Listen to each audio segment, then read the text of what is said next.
Welcome to GamePoints episode 274. Your weekly little get together. We talk about recent gaming news. I'm as always your host, Steven, and joining me today is I'm David. Tonight, David. Abandoned has truly abandoned us. Idris Elba is going to ask if a hedgehog can bleed, and we might have another South Park game on the way as well. But first, before we get into any of that, I want everyone here to know that this is an audience interactive podcast. So if you're watching live here at Twitch TV/GamePoints, or later of at YouTube.com/GamePointsPC, feel free to join the conversation with any questions, comments, concerns, etc. you might have. Just try to keep them germane to the conversation. And of course, if you like what you see here for some god unknown reason, you know what streamers want when it comes to likes, bits, subs, all that other good internet people kind of personality thing that they all crave. David. Yes. You've actually been playing a game mode this week, and I've seen you play it a lot. I've been playing a few games, actually. Ah.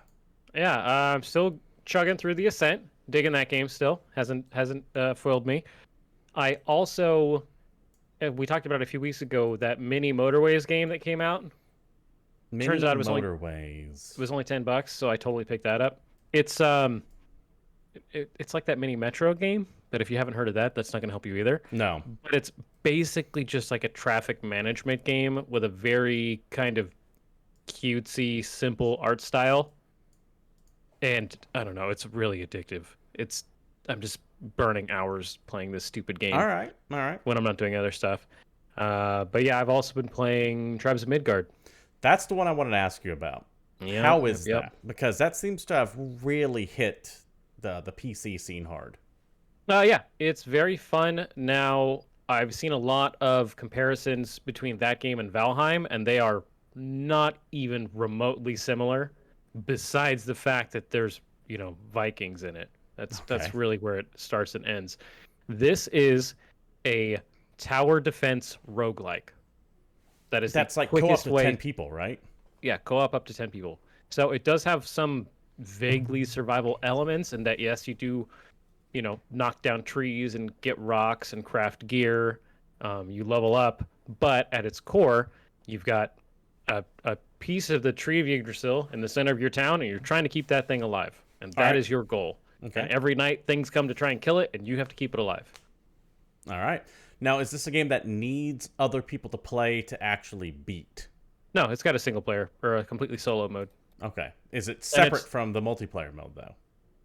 I mean, you can. I guess what I mean by that is there's no campaign of any sort, if that's what you're asking. Okay, yeah, that's what. And the difficulty will scale based on the number of players. Okay, that was what I was more curious about than anything else. Other than that, I mean, I know it's the Gearbox game, and it has a lot of. Did you play Fall Guys? Yes. Do you know how like the loot store and like the menu system looks in Fall Guys? Yeah, that game turns 1 year old today, I believe. By the way, if you look at the menus and especially like the store page for Tribes of Midgard, it's just lifted from Fall Guys. Exactly the same. Like the menus, it's got the custom page, and then it's got the place where you can spend your little in-game horns that you earn on different cosmetics, and then there's a premium currency that you can use for other cosmetics. Why create when you can plagiarize? Right, but I haven't seen anything gameplay related that costs actual money. So okay, it's got that going for it. No, that's definitely good. I actually played a game. It's an older game. It's been out for about 2 or 3 years now, but I finally sat down and played The Hex. I saw you doing that. How did that go for you? Oh, god damn. That was one of the best video game experiences I've had in years.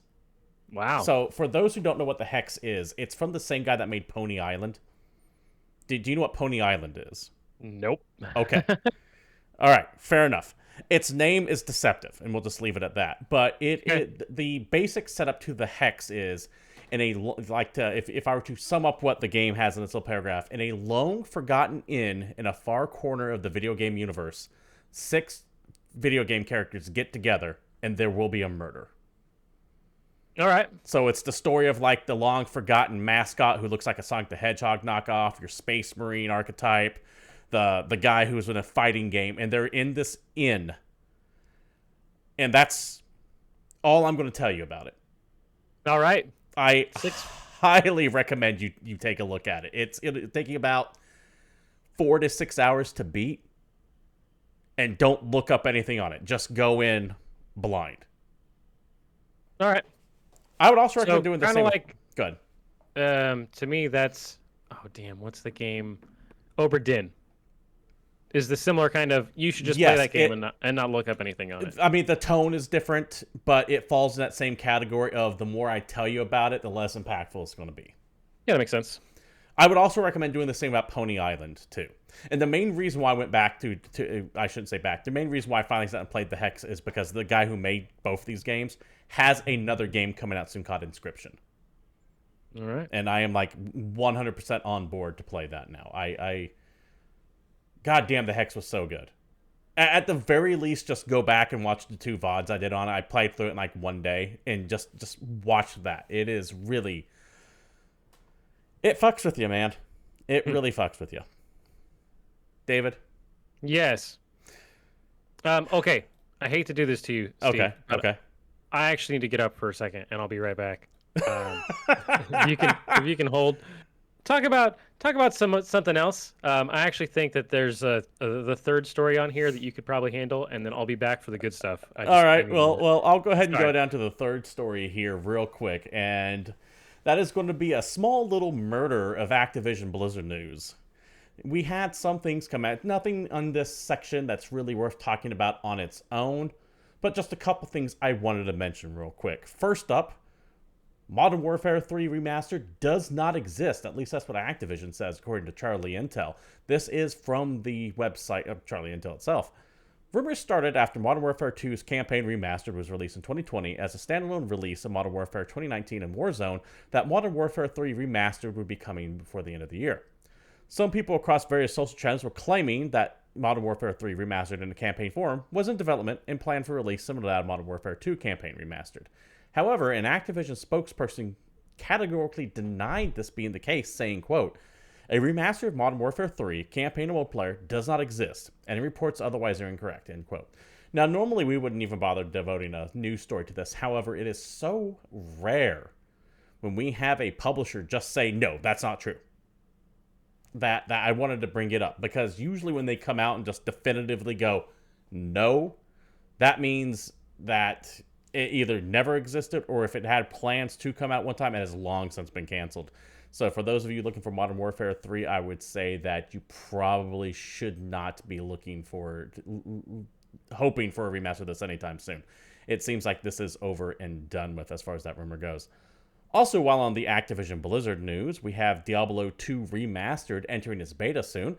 Pre-orders will get access to the beta starting on August 13th, with it going open to everyone from what I understand, in a open beta from August 20th, and both of these will end on August 23rd. I will give these following caveats to those who might be thinking of dropping money on Diablo 2 Remastered. Remember how badly Blizzard fucked up Warcraft 3 Reforged. So until Activision Blizzard, a company, by the way, who loves to bow down and give head to the Chinese Communist Party, as well as the myriad of sexual assault accusations currently levied against them, and a lawsuit with the state of California pending, I would be very reluctant to do anything that supports this company without proof in the pudding first. That means, of course, follow the old GamePoints axiom of do not pre-order. While David is still away, it seems, we're going to go ahead and talk about the fact that also it seems that Activision Blizzard has some other issues going on, including having massive drop-offs in subscriber numbers for World of Warcraft, down about 50% over the past 4 years, from what I understand. And there are rumors that Overwatch 2 might be delayed as far as 2023. Now, that Overwatch delay is a rumor. We don't have confirmation on that yet. However, with BlizzCon, I don't know if they're doing a BlizzCon this year, actually. They might be foregoing a BlizzCon this year.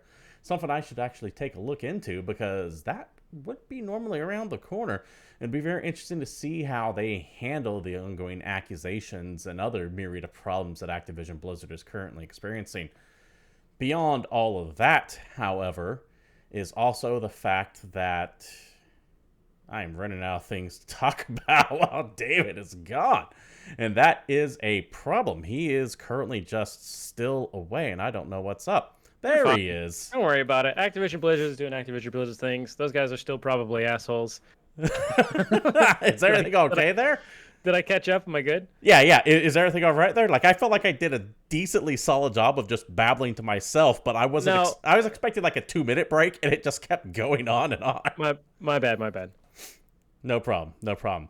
So yeah, Activision Blizzard doing horrible, horrible shit as always. Yes, Stealthy Twitchy, glad to have David back because as we know, I mean, while I can talk to myself for 30 to 45 minutes straight, as we've seen, Yeah. it's a significantly less entertaining show, especially when I have to do it live like I had to just then. Yeah, dude, I'm just here to keep you on your toes, to make sure you stay fresh. Anyway, we can talk about how much Activision Blizzard sucks, allegedly. No, they do. They have allegations against them, but they do suck. That is a statement of opinion, not fact. That's true. We can get away with that. All right, anyway, today has been connected by a theme, David. What's this theme? Well, that theme is called that theme is abandonment. Oh no. You just left me here. It's true. My dad went out for a pack of smokes and never came back. Okay, Nelson. And abandoned the long hyped, shrouded in mystery and rumor app that was supposed to drop today from Blue Box Games, which was delayed a month. And we were supposed to finally find out what the fuck this Project Abandoned is. True to its namesake, abandoned everyone. And when it was supposed to go live at 12 p.m. Pacific Standard Time today, it didn't. And people started wondering what was going on. And then Blue Box Studios tweeted out the following. It's very simple. There is a technical issue with the delivery of the patch. We are working to get this live ASAP. We apologize for the inconvenience. They went dark. They nuked their Instagram account. The YouTube account has everything pulled off of it right now, or at least hidden. And that was, as of this recording, 8 hours and 13 minutes ago. And there has been no word other than 2 small tweets that said, we will let you know when it's live. Right. Initial thoughts, David, the man who is saltier than even I am on this topic. It's just because it's so shitty and just shenanigans filled, and at the end of the day, it doesn't really matter, but we're a video game news show, and this is video game news, and so we have to talk about it, because otherwise what are we doing here? I think you're more pissed off because you're like, finally, there's the light at the end of the tunnel. We can get confirmation of what this is. And like Lucy and that football, they pulled that fucker right away from you, and now we're still stuck in this hell. Every fucking time, yeah. I just want to know what the hell this is. I am still of the opinion that this is not Kojima related, and I'm going to stay in that camp that it's not Silent Hill, and it's not a Sony property, and it's literally just some people that kind of got caught up in hype, and now they're trying to figure out any way out of it, and they were excited for their app, but now they're thinking, does our game not look as good as it needs to? Because who's going to be excited for this if it's so not you're saying this isn't a technical issue? This is them going, oh god, oh fuck, what did we do? Just say there's a problem and delay it. Honestly, yeah, because they pushed it back 30 days, and even that was pushed back a little while, and they either have it ready or they don't, but all they're trying to show us is a like in-engine technical demo, right? That's what this is. I just have zero sympathy for this company. Supposedly, they don't want to release a trailer. They want to show you something in engine. Okay, that's fine. You guys be this fancy team that's going to do something that no one's ever done before. I understand there are challenges to that. But we kind of need some amount of information if you want people to stay interested in this. I guess making weird, vague, kind of Silent Hill-ish teases can keep people hyped, all the way up to today, by the way, because before this trailer was supposed to go live, they quickly did a little GIF or like a little 10-second video of someone walking, and it's supposed to be rendered from the game itself, from whatever this is supposed to be. And that guy who's walking through that video is clearly dressed up like James Sutherland from Silent Hill 2. Like, he's wearing like the jeans and the green jacket, and it's just... once again, looks like another Unreal Engine asset. Yeah, and once again, it's them leaning into it. They can't be that dense. So that's why I said I have no sympathy for the studio anymore. I don't want them getting harassed or anything like that, but I just don't. I can't bring myself to defend them at this point. Yeah, like I said, it's either a small group that's in way over their head, or if it is what the internet hopes it is, and it's some giant Kojima ruse, I'm extra pissed about it. Yeah. Hey there, Watermelon. How you doing? Yeah, if this game is Silent Hill, like, say we're, fucking, yeah, they pull it off, and it's fucking Kojima's Silent Hill, right? And that's the thing that everybody wants. I'm pissed off they wasted a couple months of my time. Yeah, I'll maybe I'll look at it when it's on sale, but whatever this is, I'm not buying it day one. That being said, if it's Son of the Enders 3, I'm back. Attaboy. Attaboy. So what really upsets me, because there's two things this is. It either isn't Silent Hill or Kojima related or anything that the internet thinks it is, in which case, man, this really sucks for the Blue Box Studio people. I get it, but I just don't have any... I could simultaneously say it sucks to be in this situation while also simultaneously going, what the fuck were you thinking? Because they had multiple times to pull back from this, and they keep leaning into it. Or it is Kojima, Silent Hill, etc., in which case, fuck them for doing things like I'm about to read right here. Because they start pulling on that emotional tag. They're like, oh God, please don't hurt us. It's not what you think it is. But then shit like it. So let me back up a little bit. I'm kind of going off the rails on my rant here. Hassan Karaman gave an interview with a site called Al Hub. Forgive me. I believe it's written in Arabic. I'm not positive for sure. And he was talking about how the rumors have negatively impacted the game. He said... Yeah, of course they have. Yeah, of course. Absolutely. I get it. And he gave that heartfelt video a few weeks back, and he's like, hey guys, listen, this has nothing to do with Silent Hill. This has nothing to do with Kojima. Silent Hill's owned by Konami, etc. And I was like, okay, I get it. You guys got caught up in your own head. Got caught up over your own head. And the quote from this article, which was later pulled, by the way, at the request of Hassan and Blue Box Games. This article does not exist anymore. Weird. Hassan said the following. You have no idea. It was really crazy and had a negative... in relating to the rumors. You have no idea. It was really crazy and had a negative effect on even the development process with a lot of distractions, but I'm sure people will really like Abandoned. We believe in the game, and I still think people will like it. He also gave a little bit of an information about what the game is about. He said that it was going to be set in a deserted America, but he can't really reveal much beyond that. So, back to the topic that I was bringing up. One, this either isn't related to Kojima or anything like that, or like Watermelon says in chat with all the mental gymnastics people are doing, trying to tie this to Kojima. Sucks to be that team, but they keep leaning into it, so I can't have any sympathy. Or two, what I think is arguably worse, at least from my standpoint, it is related to Kojima, and they spent the past 4 or 5 weeks giving this heartfelt shit right here where he's like, you don't understand the mental stress I've been under. This sucks. I can't believe this has been happening. And make me go, like, actually feel sympathy for this guy on that level, only for that to be a ploy. That's and then it turns out the up. whole thing is the guy's CGI, and it's just Kojima in a mocap suit. Yeah, that's fucked up if that's the case. There's no way this doesn't end with some level of fucked upness. Yeah.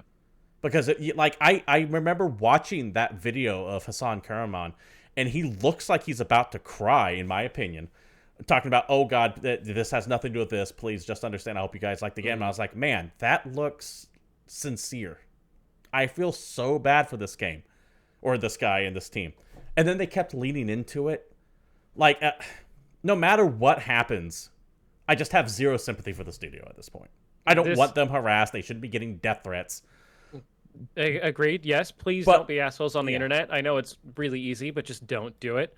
But regardless how this game is or what it is, it's gonna come out like Half-Life 3 would. Yeah, it's no matter already what they do, it will be wrong to a lot of people.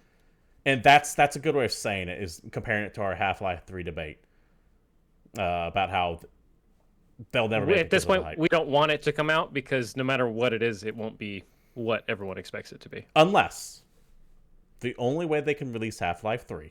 No, I'm not trying to make a Half-Life conversation. is to just release it. No fanfare. And don't say a word. Yes. Just put it out there. No teases, no anything. It's just on the store one day. Yeah. And Valve, of any other company out there, Valve would actually do that. Yeah, they could just leave it front page on Steam. Don't even put it on the front page. Don't even. Just update it in the database somewhere. And then Let someone who find just finished playing Half-Life 2, like episode 2, just gets a recommendation on their like whatever weekly thing. It's like, because you played this, you should try this. And then or just patch Half-Life 2 episode 2 with like a 100 gig patch one day. Add it to Orange Box. But yes, David, this fucking abandoned saga is still going on. And I thought at least we would have some idea of what it's over with the game. And you know what's more annoying about it than anything else? We have to keep talking about it. Some motherfucking PR firm is sitting back looking at all the data and the hashtags trending and going, I'm going to do something like this for my game. Right? Like, oh man, look at all these clicks. Look at all this interest. Look at everybody talking about this. This is a genius idea. Can't wait to try this. And I God damn it, if I've completely lost what I was going to say because I'm so pissed off by it. I can't wait for it to happen with something that's not nearly as interesting, right? Because instead of it being like a rumored Silent Hill and Kojima, it's going to be like Ubisoft doing this, but for like the next Assassin's Creed. So it has literally no emotional impact and no one gives a shit. Or what? No. It's a more yearly franchise. It's going to be if you're talking about Ubisoft, it's going to be something worse than that. What they're going to do is they're going to tease Splinter Cell yet again, and it's just going to be the announcement for like the next Assassin's Creed or something instead. Yeah, like the 3 green lights morph into 3 pieces of Eden or some shit like that. Yeah, no, that makes sense. It's got to be something to make you mad specifically. I got you. Yeah, that's what Ubisoft does. They have my number. No, they don't have your number. Otherwise, they could ask you for advice. Going on. You want to take this one, David? Yeah, let's talk about something that's completely and utterly ridiculous and video game related in the sense that there's movies based on video games, and one of those is getting a sequel. Which is to say, we knew about Sonic the Hedgehog 2, but in a Twitter post, Idris Elba, yes, that Idris Elba, posted knock knock and a picture of Knuckles' glove. I didn't know I needed this until I saw it. Right? I am so... I don't want to say excited, because I wasn't like a big Sonic the Hedgehog 1 fan. I recognize that as far as video game movies go, it's one of the better ones out there. But of all the random-ass people to have in the Sonic the Hedgehog 2 movie, Idris Elba playing as Knuckles, and I hope to God that he guarantees asks I'm if going to the watch Hedgehog it. can bleed. Yeah, same here. I will say, I am more likely to watch Sonic the Hedgehog 1 now that I know Idris Elba was going to be in the second one. Oh, yeah, see, I watched the first one just because of Jim Carrey. Fair enough. Guten Morgen, wie geht es Sie, der Marathon? And I can't speak German all that well, so I hope you understood that. Yeah, I just... Did you not watch the first one? No, I haven't seen the first one. Sorry, I was addressing chat and kind of got thrown off my thing. It's fun. Jim Carrey makes the whole movie. Yeah, that's what I hear. And I'm glad that they took the advice of the internet. One of the few times that listening to the internet actually paid off and changed his weird-ass teeth. Made him look more human. Made him look less human and more like... less human, sorry. Less human, too. Made him look more like a hedgehog. More like what he's supposed to. So, yeah, that is something that just kind of came out of nowhere. Idris Elba as Knuckles. Let us know what you think about that down below, by the way. I think this is one of those great moves. So awesome. What was that? I just think it's so awesome. Yeah, no, it's great. It's great. Watermelon Chat says, personally think it was all just a fucking ploy and the new design was always the one. I don't think so. While we had speculation of that, when you go back and look, they spent a lot of fucking money to change it. Like, if they had that lying around, that would be one thing. But if you go through, like, you can find how much they spent. I don't remember, but I think we talked about it at some point that they spent an extra, like, what, $30 million, $40 million just to fix Sonic in that movie. Yeah, it wasn't cheap, and it actually delayed the movie too. Mm-hmm. So no, I don't think it was a ploy. I think they actually did. I think there was literally some executive who had a vague understanding of what Sonic was that told them, no, he needs to look like this. I want to be able to count his teeth. You know what that was? Abomination. While we're speculating what that probably was, that some focus group somewhere, someone said, I don't know if I can relate to him at all. And they went, we should make him more relatable to people, make him more human looking. I'm willing to bet that's what happened. And then someone's like, wait, isn't this movie for kids? Maybe we shouldn't make some horrifying monster? Yeah.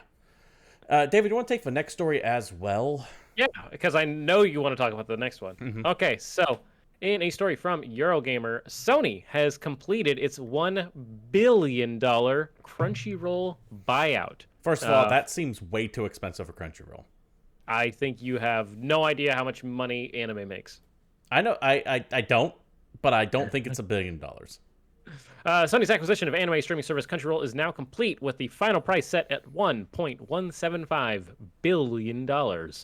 Sony announced it had finally secured the service. It's 5 million paying subscribers and more than 120 million registered users. That's right. If you were subscribed to Crunchyroll, you would have your information now shared with the company that had the great PlayStation Network outage and hack. More than one, I might add. Yeah, it was like a decade ago. It'll be fine. Yeah, I'm sure. I'm sure that they've gotten on that and updated all that. Oh, well. If you don't want your credit card information to leak on the internet, then you should use prepaid credit cards, because literally everywhere you go to buy shit has probably lost everyone's information at some point. You're right. I'm making a mountain out of a molehill. If you're on the internet at all, your shit is leaked. If someone wants your information, they have it. And there's nothing you can do about it. If they want it bad enough, they've got it. Yes. Luckily, most of us don't matter. So they're not really going to care. I'm willing to play that roulette wheel. Right. Spin it and hope my number doesn't come up. There's a lot of numbers on that wheel. Anyway. Yeah. So moving on back to the story, there are also plans to potentially offer Crunchyroll as part of a more expensive premium PlayStation Plus offering, Eurogamer understands. Now, while I initially heard the rumor that they're going to add it to PS Plus, and I was like, oh, that's kind of interesting. You know, people can watch it. That's cool. And then I heard about it being like a more expensive version. Like, no, screw that. I don't want to do that, because I'm pretty sure Crunchyroll is like $5 a month anyway. So you're not actually saving anything if they're going to make this an extra $5 a month, which is what I just blanketly assume any bundle package is going to cost me. What I think is going to happen here, and it's kind of set up by one of their execs, Tony Vinciquerra.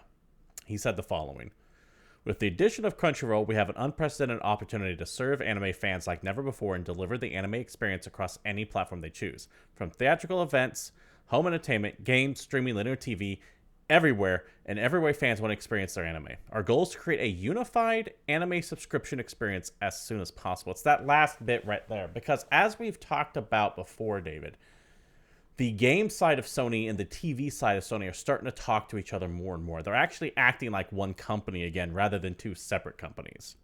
True.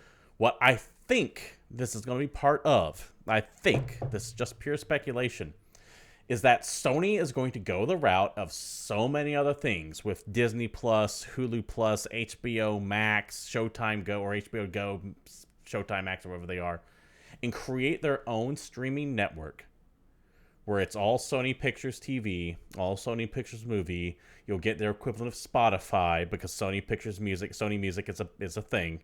You'll get your Crunchyroll subscription. You'll get your PlayStation Plus subscription, and they'll tie it all together for something like 70 or 80 or even $100 a month. Oof. That seems like so much money. But I get it, because everybody just wants to have their own. Everyone wants their own giant streaming service thing, right? So everybody's consolidating everything. Well, everything was consolidating for a bit there. It was all going to Netflix. Everyone's bringing their properties home. What we're seeing now is a balkanization of streaming. Yeah. Where it's all going out. And I can see Sony doing this. Well, Sony and Fox might try to get to the... No, because Fox is owned by Disney. Never mind. I take that back. Disney owns most everything at this point. Everybody that's left is trying to take all of their toys home with them. So I see Sony rolling out some kind of streaming service that also includes gaming in some way, shape, or form, be it a PlayStation Plus subscription or a subscription to PlayStation Now or what have you. And I can see this being part of it, along with their music catalog, along with their back catalog of TV shows and movies. That's where I see all of this going. All I know is all this streaming shit lost the plot when they started breaking it apart. The reason streaming was convenient is because the things I wanted were in one place, which is why I didn't need cable. Now they're scattering to the four winds again. Not that we would ever endorse an illegal activity, David, but I will say that the only reason why people are willing to pay for stuff on the internet these days is convenience. Yes. If it is no longer convenient... When piracy is more convenient, you'll see an uptick in piracy. Yes. It's always been the case. Yes. That's something that people never really seem to understand. Online music piracy was the rage until we started getting music streaming services. Mm-hmm. And yes, while it does still happen, I'm pretty sure in a post-Spotify world, we're nowhere near the LimeWires and Kazas of yesteryear. It as is far as music significantly piracy. easier for me to go to Spotify or Pandora or something. Pandora, thank you, that's the other one I was trying to think of, than it is to try to track down an entire album online these days. Yeah. Up and until they start segregating everything and I have to check 5 different areas just to find one show of whatever I'm trying to watch. Mm-hmm. Let's turn to chat here real quick. I hope that with all the money Sony gave Crunchyroll, they can actually pay their fucking translators now. Localization in anime is going to be a problem for at least another 3 or 4 years, and that is unless you're referring to literally any of the pirated versions where they just like fans, where they just have fans do it, and it's better most of the time than the official shit, because the people that are doing it in their spare time actually care. Yeah, there is an entire localization conversation that I could get into, but honestly, it wades into topics I don't feel like having, and I don't think David wants to have with me on this particular show. Probably not. I'm just going to go back to the whole ease of use, convenience thing. And at the end of the day, that's this what it conversation. Is. Anyway, if you're a PlayStation fan and you've got Crunchyroll, good job. Might have some more shit coming. We'll find out. Maybe you'll get a cheaper bundle. Maybe we'll see. If it really, I don't think Crunchyroll's $5 a month, but I think it's like 10 or something like that. But if PlayStation Plus was just $5 more for this, sure. I just know it's going to be over cost. Yeah, that's the thing. David, moving on, we're going to talk about some more of those 2K Marvel XCOM games that we've been hearing. Now, this is via Video Game Chronicle, but the source is Jeff Grubb off the Giant Bomb podcast or live stream, but since they're behind a paywall, we have to go to the article instead. There you go.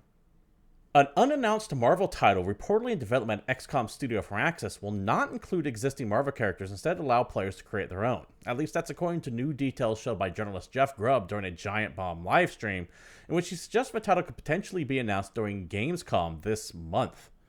Publisher 2K recently confirmed its plan to announce a new franchise later this month, which we did mention ourselves in the couple shows back, by the way, David. And Grubb claimed that the setup for Axis Marvel title could mean that it's considered an original property despite being based on the famous superhero universe.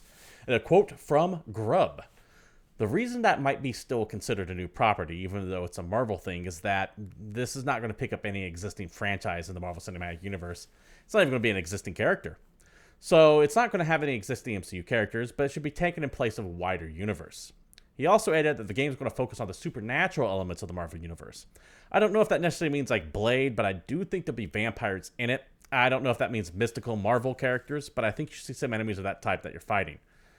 The journalist went on to claim the title would allow players to customize favorite superheroes, similar to how players can customize their squad in XCOM games.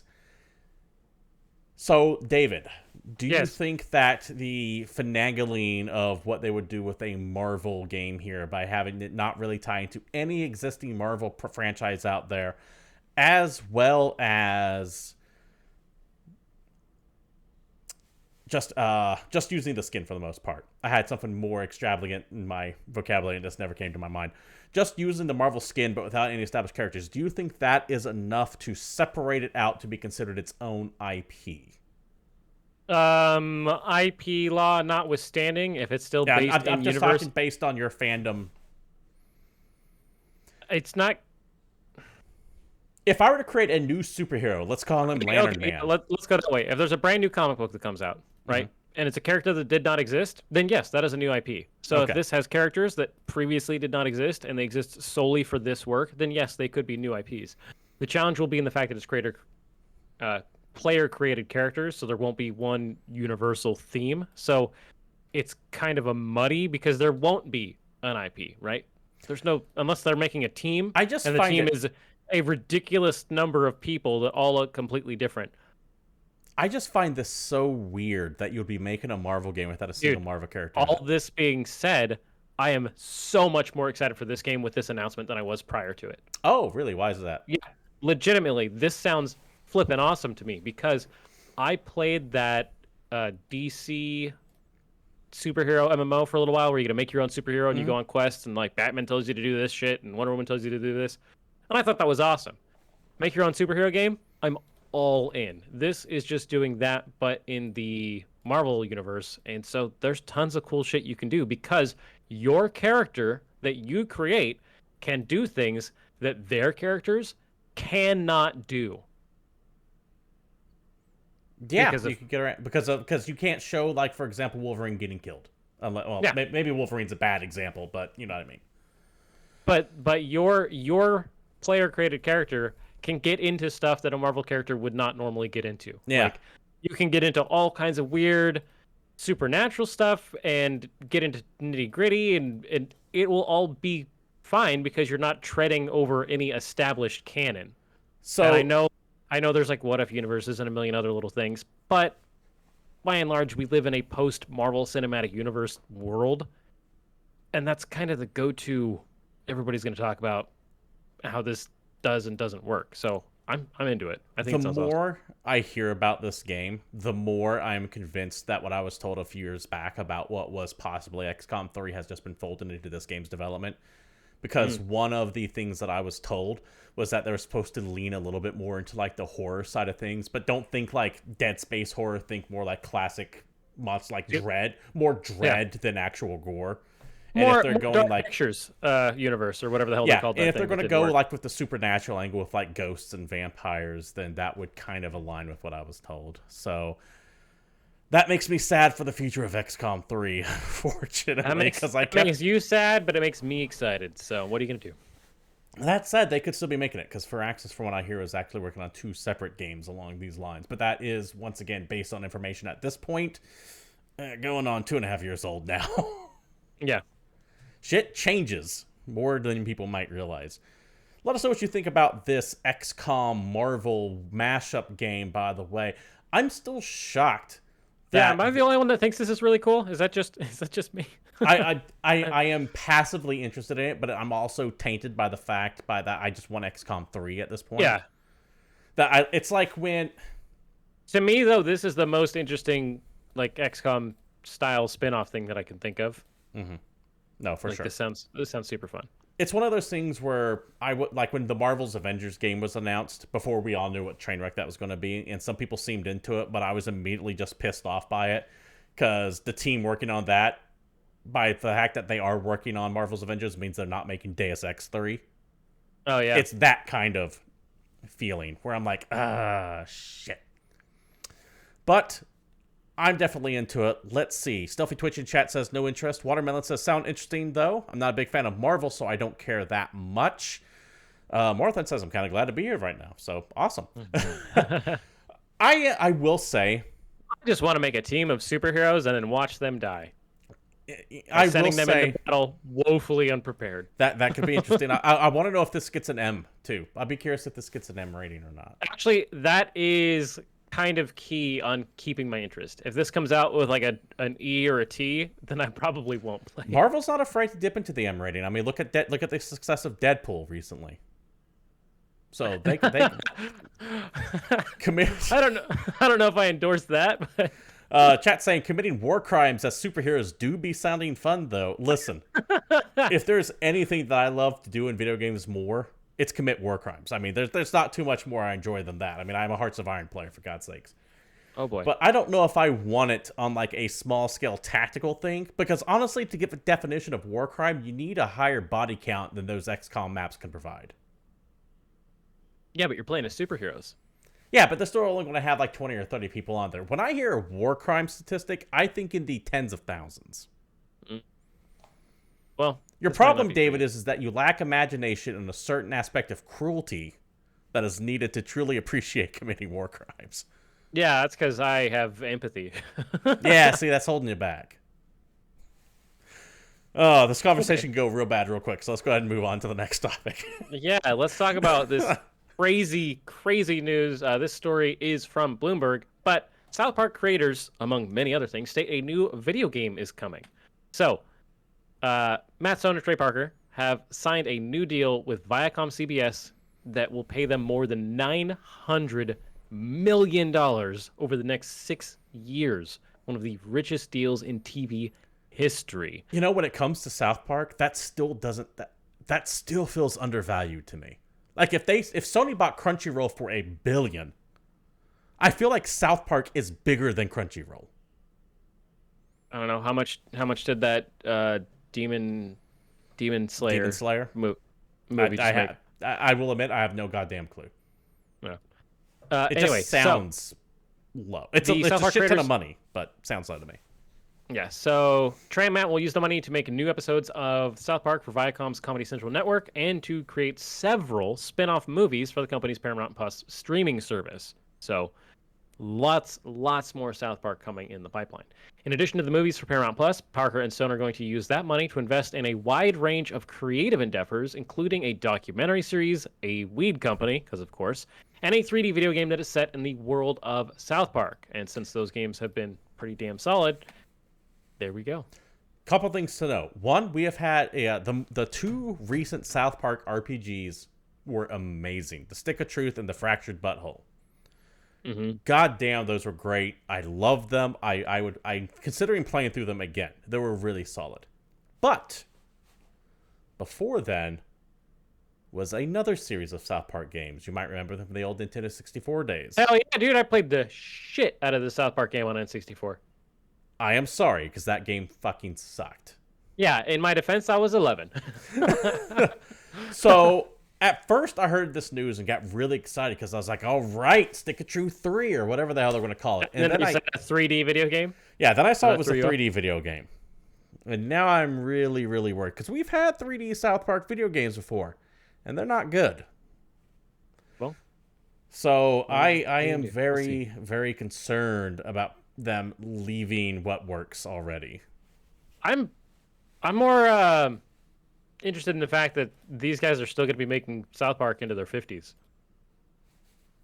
For at least for the next 6 years. Yeah, like they're going, I think, way longer than they ever thought they were going to. So let's see. It's 6 years. They're doing, I think, 10 episodes a season, so 60 episodes of that. Plus, I want to say, if you get deep into the cycle, it's 11 movies, 11 South Park movies. Yeah. Considering your average 30-minute TV show has a season anywhere between 24 to like 40 episodes, and they're getting away with 10, this is a sweetheart deal. Mm-hmm. And also keep in mind their video game, their weed company, the documentary series, that's not part of this Paramount Pictures deal. They're just taking the money from this and applying it to doing that. And that's they kind of, I don't want to say leaked their own game, but they were asked, what are you going to do with this money? And they said, oh yeah, here's this. Oh, and we're making a video game. So we'll see how that shakes out, of course. Considering that they're going to be using the money of the deal they just signed, though, I wouldn't expect this game for like 4 or 5 years. Yeah, because they're just going to plan it and then figure out who they're going to pitch it to, because I don't think they're making it and they don't have any kind of in-house studio. So, no, for sure. Not an in-house game studio. I don't think they'll work with Ubisoft again. I get the feeling there's some bad blood between those guys. Not bad blood, but I think Ubisoft took them to task to stay on task harder than they're used to. That makes sense. And they probably work under their own umbrella. Well, they have time and some of their own budget now, so they can shop around. They actually might shop around for a studio. That's just we'll take as long as we need. Yeah. David? Yes. Did you ever play Ghost of Tsushima? Yes. Did you play its excellent multiplayer mode? No. Oh, that is unfortunate because it's actually really damn good. And which is ridiculous in the context of this show, because normally this is very much the other way around. Yeah. I play multiplayer and love it, and you have never seen it before. But no, I did not, and you did, and that's really funny. One of the few games I would recommend playing multiplayer, and if you were hesitant about spending $60 on a game that you weren't going to play with single player but want to play its multiplayer, Well, I've got some news from you. This is via Engadget. Ghost of Tsushima's co-op multiplayer mode is getting a standalone release. Sony's Ghost of Tsushima has included a free cooperative multiplayer mode called Legends, and as long as you own a copy of the game, you had access to it. However, much like Rockstar did with Red Dead Online, Sony now plans to offer a standalone version of Legends. Starting on September 3rd, the company will sell this release of the mode for $20. Aside from some in-game cosmetics you can only earn by playing through the single-player campaign of Ghost of Tsushima, everything that's in the version with the full game is also present here. And you can also play with those who already own the entire experience, so no separating of servers or anything like that. Yeah, that's cool. If you play through the multiplayer mode and you're like, wow, I really like the setting of this game, I kind of want to try to play the campaign, well, also good news, all you have to do is purchase the upgrade to the Director's Cut, which will include the full story and a new island to explore, the upcoming DLC island of something. And that will be $40 on PlayStation 4 and $50 on PlayStation 5. Ika something. Yeah, it starts with an I, and I just couldn't even remember what it was called. This is great. I kind of like this idea of and I do like that you get an upgrade to... I still don't like the fact that Sony's going with the Director's Cut for their Game of the Year editions, or what would normally be called the complete version of video games. Sony wants its unique branding, and this is going to something that they're going to roll out like the Criterion This is getting a Director's Cut, and Death Stranding is getting a Director's Cut. Just call it complete, or the PS5 version, or I would whatever have the hell you want to significantly call less it. problem with this if it wasn't specifically for Death Stranding Conundrum, because I guarantee you Kojima already had it. I guarantee the you version of that game we got is absolutely the Director's Cut. Yes, because there's no way in hell he would have let it go. He's got that kind of ego I can picture. Also has that kind of pull for that video game. Let's see. Chat says it's kind of cool. There's more companies making their multiplayers more independent, so people who only like to play multiplayer games don't need to buy a game they want to play. I agree. Yeah. I want Call of Duty to do the exact opposite of this. If I could spend $20 for a Call of Duty campaign that might lure me into multiplayer, I would be far more down to play Call of Duty yearly like I used to. Meanwhile, at some point next year, or maybe the year after, we'll see, I'm going to be downloading the very first Halo game I've played in like a decade, because the multiplayer on Infinite's going to be free. Halo Infinite is shaping up to be pretty cool as well. And furthermore, I'm still just not going to play that campaign. I'll play the campaign, and I might even play the multiplayer, because I remember playing Halo when it first came out, and it was really cool. Now I stopped caring about it as time goes on, but we'll see. Also, I'm liking what I'm hearing on the admittedly rumor-only front about its Battle Royale mode, where you kind of come screaming in as drop ODST troopers. And of course it's going to have one. I'm liking what I'm hearing from that as well, but we'll see if that actually shakes out. David, I got the story right here for you to lead off on, because you are more of the the hardware-focused guy than I am, so I figured you'll be able to understand this a little bit more than I do. This one's not even complicated. All right, anyway. I understand what the article says. Goddamn, I'm trying to set you up here. Come on. We've got rumored, spicy rumor details of a PSVR 2. Sony held a private conference to brief developers about its upcoming VR headset for the PS5, revealing new details about the device. At the event, the company outlined specs and features for the new device that includes the resolution of 4,000 by 2040 pixels per eye. That's really good. And eye-trapping support for foveated rendering. The per eye thing is a huge deal. One of my main problems with like the Quest 2, for example, is while it does have a higher resolution than a lot of the other headsets, it's got one flipping screen and it splits it between your eyes, which is stupid. Just give me two, make it work. Other details from PSVR video claim the device codename NGVR, Next Generation VR, uses an HDR OLED display. Man, OLED is having a year. Also, and really good. Has a field of view of 110 degrees, which is 10 degrees more than the original model. Alongside foveated rendering, this new headset could use a technique called flexible scaling resolution to further increase the performance of PSVR titles. Okay, for those not following along, these are just buzzwords for fancy rendering bullshits. All right, makes your games look better. It doesn't have to work as hard. All right. So one thing I will say though is VR needs specifically HDR OLED, because you got that screen right in front of you and you're blocking out all light. And OLED's one of the few things that can actually do true black. Otherwise, if it's not an OLED screen, you're looking at gray. Yeah, you're just in a gray box. And when it's that close and you have no other light coming in because it's meant to block out all the light, it's apparent that it is gray and not black. Mm-hmm. So I'm really psyched up that they're using OLED. Okay, so the controllers will reportedly feature capacitive touch sensors for the thumb, index, and middle finger, which is a big deal because that means it puts it more in line with like the index controller, and that it actually has separate fingers. The sensors will apparently be able to tell not just if a player is touching the controller, but if not, how far away from the controller their fingers are, which is, like, again, it's the index thing, which is really damn cool. I know you still haven't played with one, but you can make different hands. Excuse me. You can make different hand motions with that because it can tell how far away your fingers are. So you can have like a partially closed hand in that game. And yeah, that's awesome. yeah, it's just cool. And we've seen a lot of patent filings and research reports that suggest future Sony controllers could also support finger tracking. All this being said, these details are not confirmed. This is not anything publicly released. We don't have final specs on this thing or even an ETA, but it is very cool and exciting that PlayStation is working on a new VR headset. I've assumed it's been coming for a while because while you may not be a believer in it, we do know factually that the PSVR is still the best-selling VR headset, like, of all of them. So why the hell not make another one? I'm looking forward to this. There are two massive barriers to entry to VR. One is its price, and there's really not too much you can do about that until the technology improves. But for people who have disposable income, and there are enough of them out there to drop a lot of money on something like this, the second biggest factor, barrier to entry, is the setup. Yes.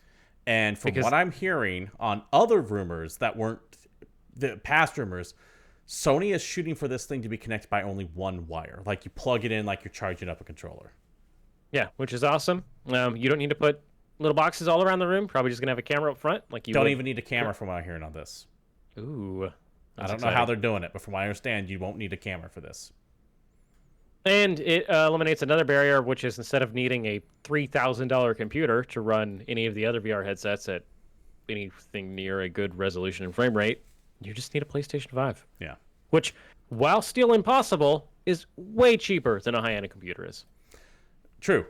Let alone find the graphics. You could probably find a PlayStation 5 better than you can find a graphics card. I mean, especially if you buy a bundle with 7 million other things you don't need and spend $1,200 on it.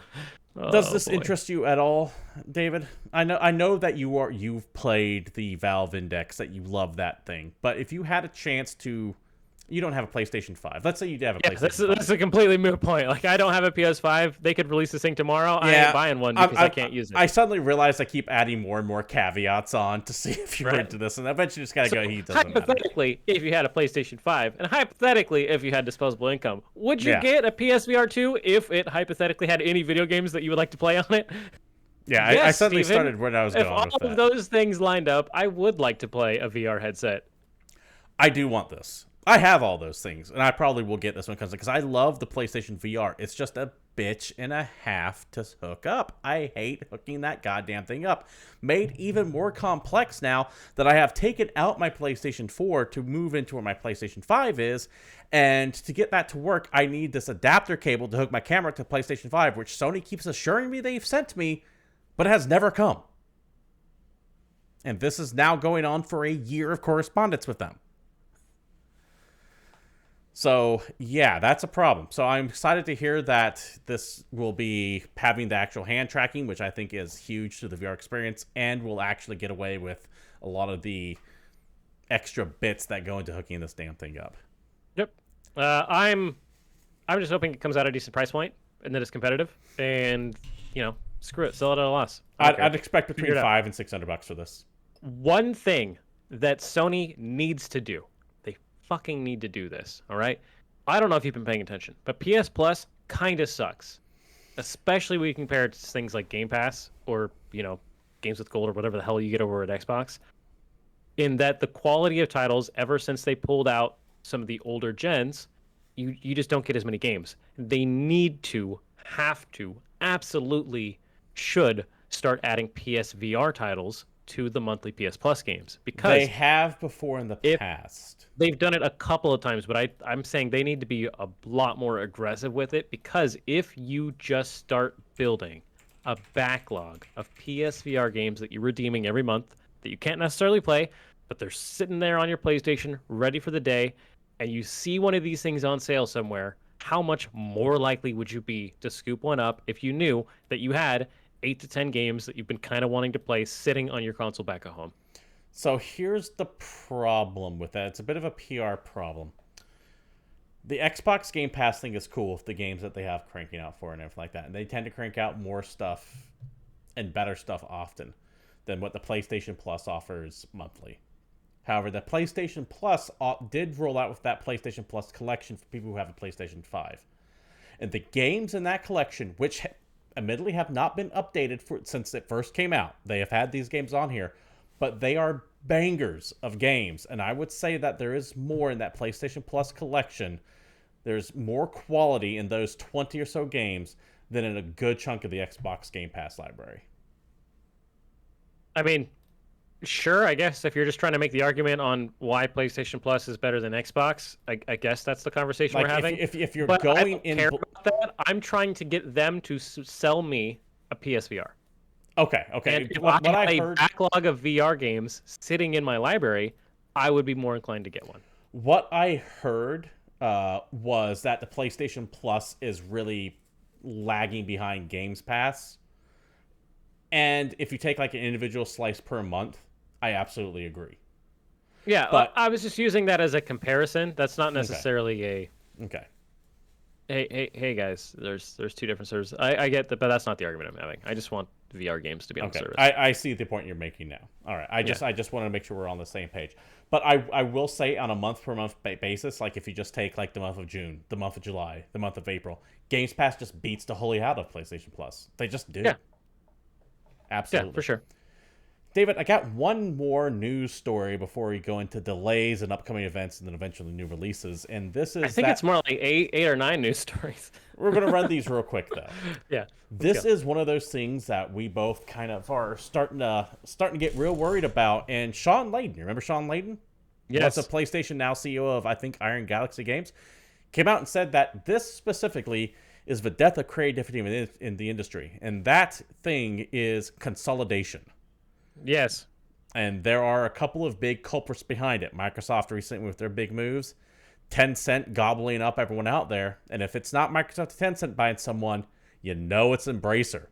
This is via Gematsu. Embracer went on a spending spree over the past Which is the few parent days. company of THQ Nordic for those yes, playing the home game. Embracer bought, how many do I have here? Eight new acquisitions, 7 of them game studios, and then one of them just is interesting. We'll get to it. So, Embracer Group now owns the following. 100% of Easy Trigger. These are the guys that made Hunt Down, a game that you were interested in, by the way, David. It's doing very well on Steam. 100% of Ghost Ship Games. These are the guys that make Deep Rock Galactic. Which I have like 30 hours in. Yeah. 100% of Crazy Labs. They're a mobile game studio. Biggest game, I think, is called Super Stylist. 70% of Grimfrost. Now, what the hell is Grimfrost? Well, they're an appeal. They're a store that makes, quote, authentic Viking products. So shit like shirts, rings, jewelry, etc. Okay. Weird purchase for them, but sure, why not? 100% of DigiX Art. This hits me directly because these are the guys that made 1111 Memories Retold, which is an amazing World War I walking sim. I know that sounds boring as hell, but I really liked it. 100% of Force Field. They're a developer that made a bunch of VR games with the likes of Landfall and Time Stall. 100% of 3D Realms, the makers of Duke Nukem. We have to talk about this briefly because that means Managing Gearbox. The original creators of Duke Nukem are in the house of who has the license? Gearbox, yeah. Gearbox has the license. They're owned by Embracer. 3D Realms is now owned by Embracer. We could actually see some more Duke Nukem again. God knows I don't want it, but... No one wants that game to come out, but it's just a fun thing. We can talk about it. And 100% of Slipgate Ironworks. They were a studio that was very closely related to 3D Realms. They worked jointly on a bunch of things. So yeah, Embracer Group going bigger, buying a bunch of studios for... So I was excited when THQ Nordic was buying a bunch of defunct IPs and like companies that didn't actually, and like buying studio names that didn't really do anything anymore. and were potentially Yeah. trying to bring my childhood back to life. Hey, Time But Splitters, right? They're still making a new Time Splitters. They did Remaster Edition and the Destroy All Human yeah, shit so that we haven't there's heard a of in bunch of years. dude. They made an expansion to Titan Quest, like Recently. 11 years after that game wasn't even a thought in anyone's head anymore. So they've done some cool stuff, and I was excited to see a bunch of older games come back to life. But now it has kind of hit that they're turning into Disney and just buying everybody thing. Because of these companies listed, with the exceptions of 3D Realms and Slipgate, these people aren't former game developers or former IPs. These are like current devs that have new video games. You know what this shit feels like? I'm going to use a weird comparison, but I think I'm on track here. This shit feels like the video game equivalent of Moneyball. Okay. Do you know what Moneyball is? I'm aware of the title. Okay, it's okay. I won't get into it. I know it's a movie. I won't get into it. I won't get into it. I thought you might know what that is, but Nope. fuck me for not asking first, right? There you go. Anyway, I'm going to stick with my Disney comparison. They're buying lots of things. And as we've talked about on this show, I don't love it when one company owns all of the things. I was okay with it when one company was buying things that no one was looking at anymore. Yeah. Because that means that there was a chance that things I used to love might come back. Because But now as they're it buying was- shit that's actively still going. Yes, and I have issues with creative control and the consolidation of companies. That is a problem for me. David, we've run a bit late, so I'm going to go ahead and go through this next part real quick. We do have 2 delays I want to mention here real fast. The Intellivision Amico has been delayed even further, with pre-orders now due to arrive the end of this year rather than... Television's making a new system? I guess. I don't want to say Okay, too like- much about it because there's some legal shenaniganery with the Amico, and I don't want to get dragged into it. Like the Atari box. Cool. I'm not gonna buy that. Anyway, let's keep going. Let's just say that I think the CEO of Intellivision significantly overestimates the nostalgia factor for the Intellivision. Right? Because people didn't give a shit about the Atari box, which Yeah. I don't know if you paid much attention, but they've always had more market share than Intellivision ever did. Also Anyway. delayed is Evil Dead the game. It's getting pushed back to 2022, February of 2022. However, this delay will allow the developers to put in a single-player option to their co-op game. So that could be a nice little addition. We also have 1 upcoming event announced at the end of this month on August 24th during the Gamescom opening week. Xbox will have their Gamescom stream where they're going to, quote, show off more of their biggest exclusive games ever. So we'll see how that comes off. That's not actually a quote. I combined 2 things together. Don't worry about Press it. It's releases. moving on. That's how we David? play. Yes. That Gamescom stream isn't happening for at least another couple of weeks. I cannot be expected just to sit here and look at an empty screen for 2 or 3 weeks without having something to do. So please, give me something to play between now and August 24th. Man, this is not the show to go long because I have so many video games for you this week. Okay, let's try and lightning round this. First up, I Am Dead hits the PlayStations and the Xboxes this week. This is a first-person 3D adventure game that's very much a indie puzzle narrative game from the creators of Hokum and Wilmot's Warehouse about exploring the afterlife. It looks pretty cute, so take a look if you like adventure games. Ever Forward hits the PlayStations and Xboxes as well. This is a strategy puzzle game, third person. A girl is trapped in a strange world somewhere between reality and imagination. Help her find her way in this adventure puzzle game. So there's actually a lot of adventure-y games this week. Button City hits PS5, the new Xbox, Switch, and PC. This is a very cute exploration game, but this game looks nuts to me. A colorful, low-poly narrative adventure game about a fox and his fans banding together to save their local arcade. And it looks like it plays like every damn video game you can think of. The style, it has a very Animal Crossing aesthetic, but it's a mix of like Toad Treasure Trasher with a survival game, with a racing game, with a rhythm game, with a you're trying to save an arcade. It's too much, man. It's too much. All kinds of stuff in there. Black Book, PlayStation, Xbox, Switch, and PC. This is an RPG card game based on Slavic myths in which you play as a young sorceress, fight evil forces in a card-based battle, and explore the world where humans live alongside mythological creatures. I played the demo for this. It was interesting, but I don't know if I could recommend it yet based off of that. I had some issues with it.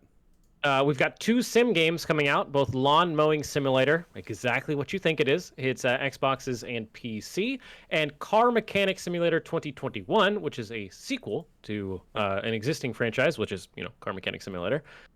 And they both do exactly what you think they do. One of them, you fix cars in a very sim-like game environment. The other one, you mow lawns in a very sim-like game environment. Both have, licensed things and look fancy. Glitch Punk is a PC game coming out that is a very colorful top-down cyberpunk GTA clone, but not the GTA you think of when I say that, the original. Right. If you never think GTA London. Once upon a time, Grand Theft Auto as a franchise was a top-down video game, and this looks like that with a cyberpunk skin. If you've never looked at the old Grand Theft Autos, take a look at this. It'll probably be pretty damn fun because I like those old games. The Plane Effect hits PlayStations, Xboxes, Switch, PC, a casual walking sim, lo-fi, very stylish, a dystopian isometric adventure following a lonely office worker as he attempts to return home in the face of impossible odds. Experience a remarkable journey, brought to life with gorgeous visuals, crafted and tailored by VFX experts. That's their actual tagline. But it does look pretty cool.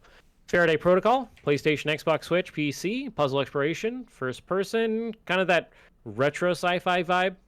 So think like 50s, 60s sci-fi, right? Okay. Does that help?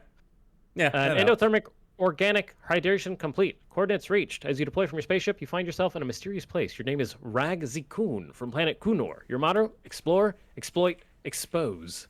Solve complicated puzzles and discover the hidden secrets of Ophis. Gameplay-wise, I don't know, Bioshock System Shock-y? Like vibe-wise, but with a retro sci-fi skin. I don't know. Take a look. Foreclosed hits the PlayStations, Xboxes, Switch, PC. This is a sci-fi story noir game that is very animated. Like it has those 13.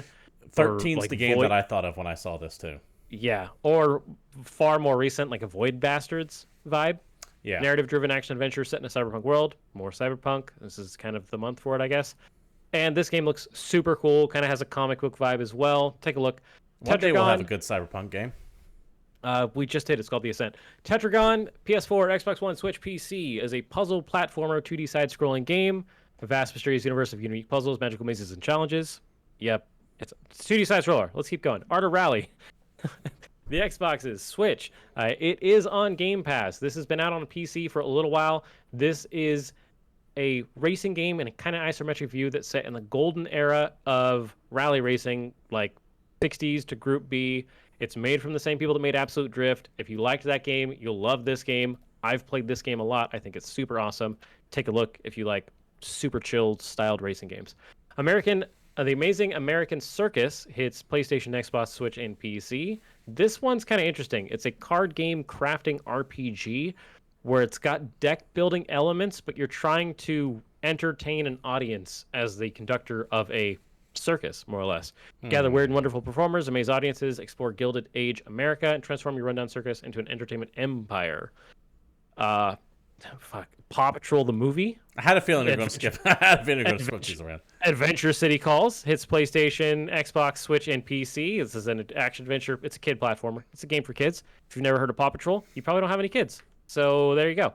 Last but not least, the game that you already thought was on all of these systems comes out on these systems. Hades releases on PS4, PS5, Xbox One, Xbox Series S, Xbox Series X this week.